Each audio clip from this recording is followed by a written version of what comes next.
आज की हमारी कहानी सुखद एहसास उन लोगों के लिए एक सीख है जो नारी के कोमल हृदय को उसकी कमजोरी समझते हैं। तो सुनिए दिल को छू लेने वाली ये कहानी। विधवा थी पर श्रृंगार ऐसा करती थी कि पूछो ही मत। सिंदूर बिंदी के सिवाय सब कुछ लगाती थी वो।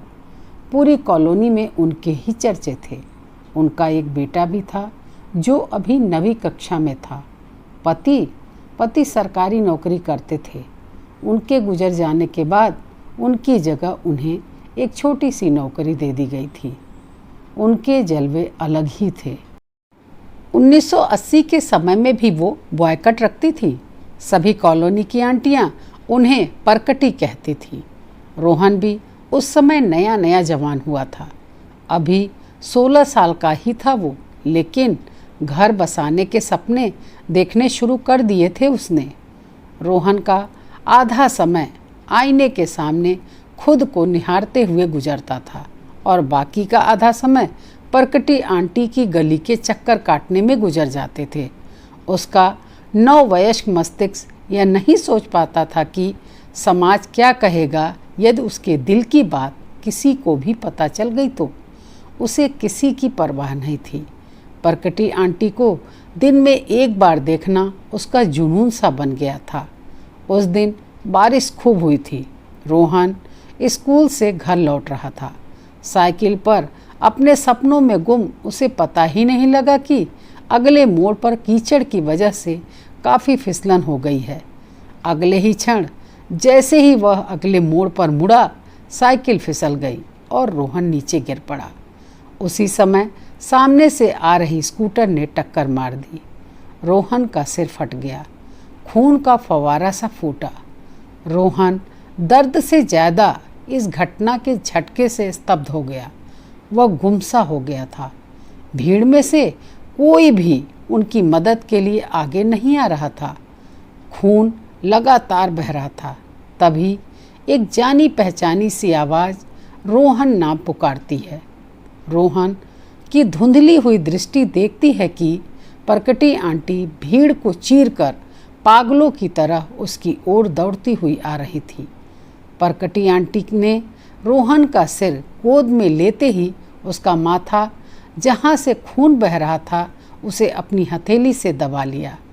आंटी की रंगीन ड्रेस खून से लथपथ हो गई थी। आंटी लगातार चिल्ला रही थी, अरे कोई तो सहायता करो हमारी, यह मेरा बेटा है, कोई तो हॉस्पिटल ले चलो हमें। रोहन को अभी तक भी याद है, एक तिपहिया वाहन रुकता है। लोग उसमें उन दोनों को बैठाते हैं। आंटी ने अब भी उसका माथा पकड़ा हुआ था, उसे सीने से लगाया हुआ था। रोहन को टाँके लगाकर घर भेज दिया जाता है। परकटी आंटी ही उसे रिक्शा में लेकर घर आती हैं। रोहन अब बिल्कुल ठीक है, लेकिन उस समय एक पहेली उसे समझ में नहीं आई कि उसकी वासना कहाँ लुप्त हो गई थी। जब परकटी आंटी ने उसे सीने से लगाया तो उसे ऐसा क्यों लगा कि उसकी माँ ने जैसे उसे गोद में लिया हो। वात्सल्य की भावना क्यों महसूस की उसने परकटी आंटी के प्रति। उसका नज़रिया कैसे एक क्षण में बदल गया। क्यों वह अब मातृत्व के शुद्ध भाव से परकटी आंटी को देखता था। आज रोहन एक रिटायर्ड अफसर है। अपना खाली समय बिताने के लिए वो अपने घर के पास के कम्युनिटी पार्क में रोज जाता है। वहाँ बैठा वो आज सुंदर औरतों को पार्क में व्यायाम करते देखकर मुस्कुराता है, क्योंकि उसने एक बहुत बड़ी पहेली बचपन में ही हल कर ली थी। आज वो ये जानता है और मानता है, और इस बारे में उसने कई लेख भी लिखा है कि एक औरत का मूल भाव सिर्फ मातृत्व है। वो चाहे कितनी भी अप्सरासी हो या कितनी भी सुंदर दिखे, दिल से हर औरत सिर्फ एक माँ है। वह माँ सिर्फ अपने बच्चों के लिए ही नहीं है, वो हर एक लाचार में अपनी औलाद को देखती है। दुनिया के हर छोटे मोटे दुख को एक महिला सामान्य लोगों से 10 गुना ज़्यादा महसूस करती है, क्योंकि वह स्वतः ही यह कल्पना कर बैठती है कि अगर यह मेरे बेटे या बेटी के साथ हो जाता तो।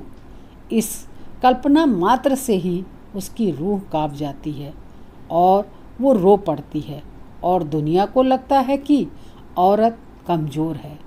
रोहन सोचकर मुस्कुराता है, मन ही मन कहता है कि हे विश्व के भ्रमित मर्दों, औरत दिल से कमज़ोर नहीं होती, वो तो बस माँ होती है।